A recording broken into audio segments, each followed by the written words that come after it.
So you're black. It's a space. Okay, so you're black. Now, when you say that, you get called names by the blacks. Oh yeah, Uncle Tom, so everything. What is an Uncle Tom? A black in their mind, a black person who think he's white. So was that the house guy? Yeah. The guy who worked in the house? Yes.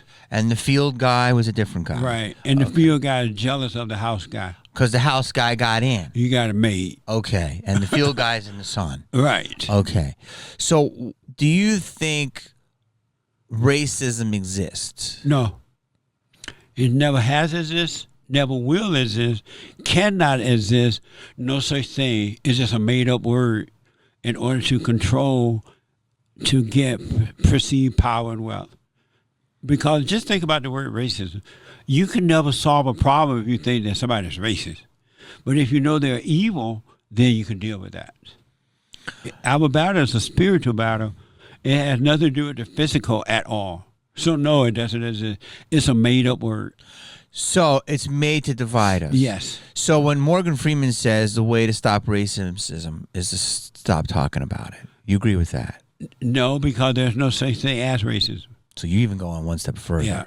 So what do you Call it what it is evil or good. So what would you tell a young black woman who thinks that you're wrong? What would you tell her? That if she wanted to hear the truth, that she need to overcome her anger so she can see the truth and see. Most, as I said, most people don't know themselves. But if she knew herself, she would see that it's evil because she would see that her heart is wicked and that she's living in darkness. And if she wanted to overcome, she would work on herself. Know thyself, right? Mm-hmm. She would work on herself and overcome anger, resentment, evil, and then she will have a clear mind. So you grew up in Alabama? On a plantation down in Alabama during the Jim Crow law. Oh. And what is Jim Crow, actually? Jim Crow is supposed to have been, I guess, a law that they say would not allow the blacks and the whites to mix or go to the same schools and stuff like that. Who's Jim Crow? Some white guy. So it was a white guy? I guess so. His name sounds white. I never did meet him. Crows are black. Oh, I didn't know. Jim Crow. I never did meet him, so I just assumed you were white. Okay. Yeah. So Jim Crow said this law is about segregation, right. Correct? Yeah. And so you grew up in the middle of Jim Crow. Yes. And you told me. I remember for color signs only, whites on the side. I had to pick cotton, plant the field. You picked cotton. I picked cotton. We would break the soil to plant the cotton and the peanuts and the corn and sweet potatoes and collard greens and okras. I'm getting hungry. No, yeah. And all that. And then we brought in the crop, and it was amazing. So did you live only with black people? Yes. Did you go to school with only black people? Yes. And you told me, though, that you told me this, and you said this in your heart of hearts, that you didn't feel that you experienced racism. Right. So, but did you go to white establishments? Yes. And they let you in? Yes. How? Through the front door. Did they kick you out? No, I've never been kicked out of it. So then why are there a ton of people in our history books, in our news, why are they saying this man would be lying? To deceive you. They don't want you to know the truth. Deceivers don't want you to know the truth. The truth may set you free, and they can't control you. They are doing this for money and power. But you're telling me, did everyone in Alabama have your... What about all the stuff we saw with black people hanging from trees and all of that stuff? I've never seen a black person hanging from trees. Okay, but this except in a movie. No, but it was pictures of history. So you like all I'm saying is there's going to be a black person I could interview your age that would say I was completely race right. Okay, so what do you say to that person? That they need to drop their anger so they can see that it was evil. When if that happened, when it happened, it was evil. It wasn't racism. Okay, but you're saying it could have happened. It was just it may have happened, but one thing I can guarantee you, it did not happen to the degree that you see in the movies, in the books, and at the black museums and things like that. It did not happen to that degree. I can promise you that. Because you lived in Alabama. Yes. And so... I remember when the Jim Crow when the civil rights movement came along, which was the worst thing that ever happened to the blacks, other than abortion, was the civil rights movement. So you're saying the worst thing that ever happened to the blacks, Other than abortion, is the civil rights? yes. Okay, so why? And then we'll get to Because prior to that, we were taught to treat everyone the same, treat the way you like to be treated. That this thing is a spiritual battle, it had nothing to do with the color. And there were decent white people and decent black people and bad white people and bad black people. But treat people the way we like to be treated. And that's what we grew up with, that mindset. And then the civil rights people decided they wanted to control the blacks so that they could get into government, they can get into different positions. And they set themselves up as leaders of black people. We didn't even have, there were no black leaders growing up. It doesn't even make sense that another person wants somebody, especially a man, you want some man over you as your leader. Does that make sense? I can lead my own life. Mm-hmm. And if who is telling you how to lead your life, that you got to tell me how to lead my life? Why can't I lead my own life, you know? So there were no leaders. But they told blacks that, you know what, the white man's against you. You can't go to this place or that place. We need a movement. We got to join together and fight that old white man. And the blind blacks did. They joined them, and look what happened. They're worse off today than any other time in the history of life. Who is worse The off? blacks.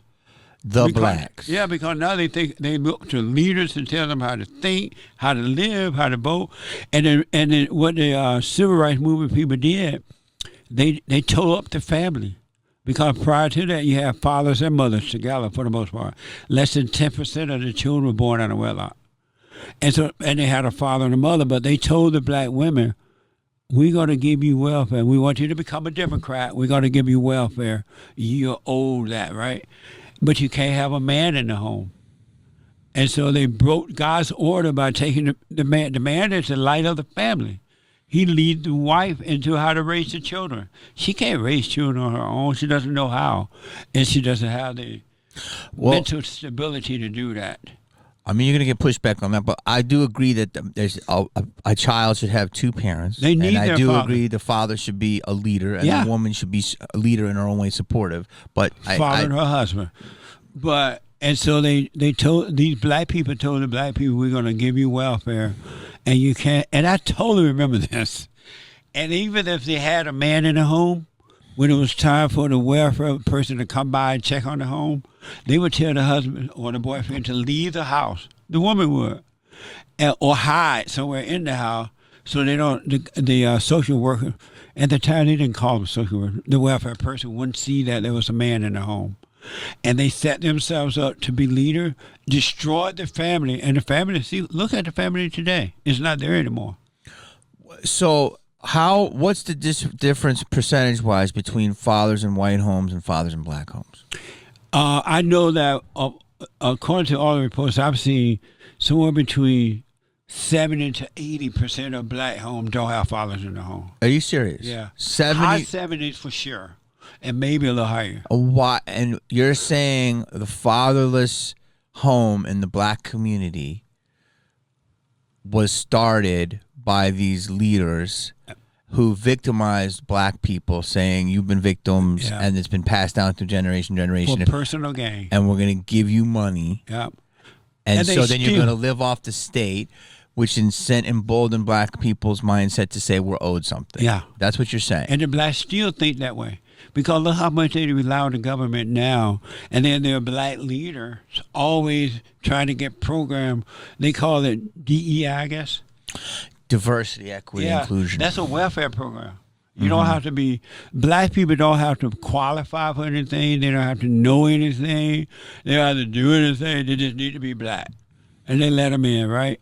And they offer them money. They offer them They free gotta jobs. have some skill. No. Zero. Come on, Jesse. And the white man not going to say, well, I'm not hiring you because you're not qualified. They'll be afraid to call racist. That's true.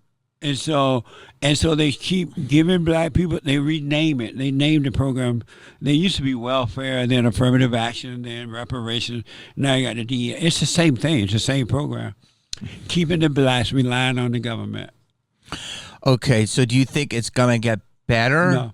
It's going to get worse? Yes. Do you think we're actually headed towards a race war?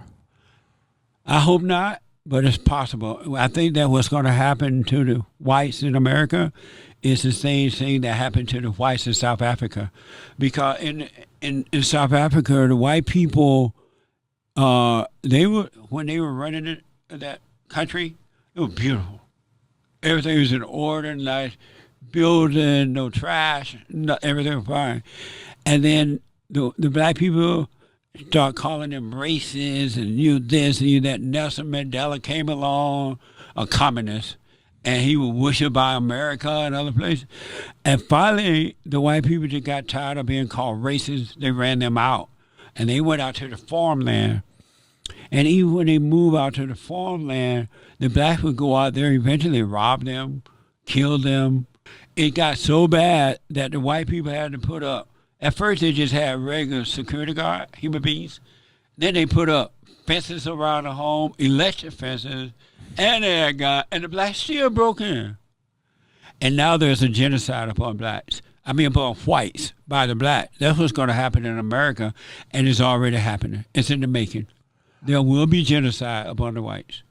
How? Why? When? How? Because they can get away with it. White people are afraid to stand up for themselves, and the blacks hate their weakness.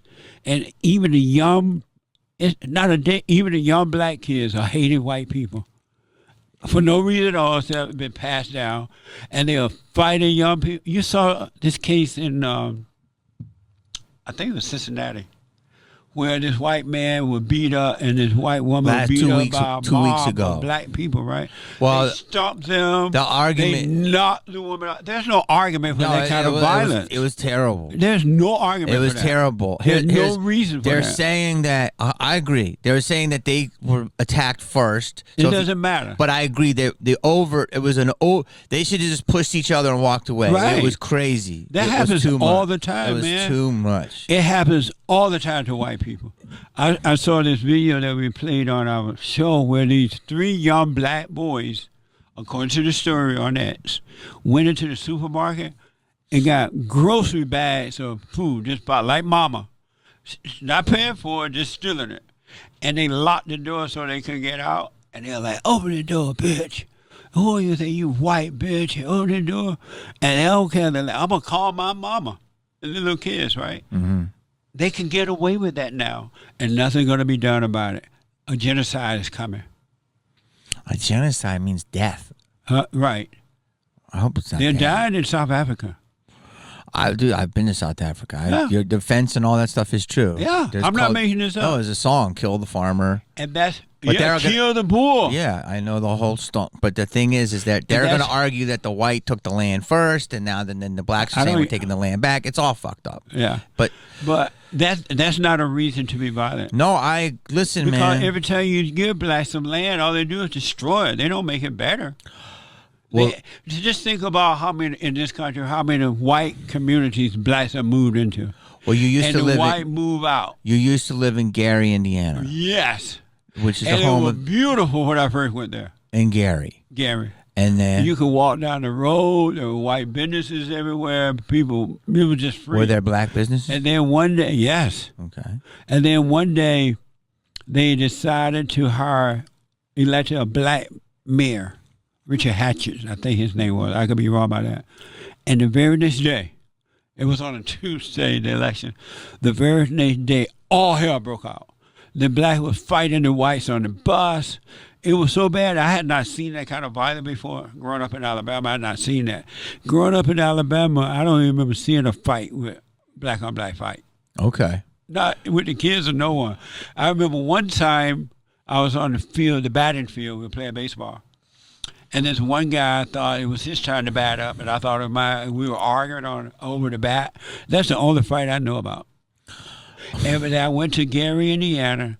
They hired a black mayor, and the very next day, all hell broke loose. In the schoolhouse, they were walking in front of the white people. Get out of my way! They would be walking down the hallway, and if white people coming, they'll stop and make the white person go around them. The kids. And then it got so bad. I had a white friend back then because I was kind of afraid of the blacks. And you're black. As an ace of spades, but I had not seen that kind of violence. Okay. Really. Right. And the next day I knew What about? You ever say as a black clover? Could you say that? What? Ace of Spades. You say black clover. So wait, you're in school, And then the next day or so, my friend and his family moved away. I never did see him again. The white people just picked up and left, and Gary just become a hellhole. It's worse now than ever. Gary is. Indiana. Okay, so what do you feel about the N-word? The what? N-word. What's that? You know what that is. No, never. Or nigger rah. Is that the country? Are you talking about nigger rah? I'm talking about, ninja. What I do you feel nothing about it at all. What Zero do you feel about it that, at all? Do you think it's a mixed message when it's in every rap song? Yeah, black people don't care about that word. So then why They don't care about. I don't think black people care about the word. Right. You tell me because you're black, but then again, you're not black. You say I am black. you're black. Black skin, but white on the inside. Damn, you getting that? You're in the dining room. See what you did? You're in the dining room. So, hold on. So, because it said so much in rap and different music, Right. and then it's a cultural thing. If you're gonna, in fact, black people I know will call me that. Yeah. And I don't say it back. Yeah. They wouldn't care because it's just a way to say, "What's up, dude?" So why don't you say it back?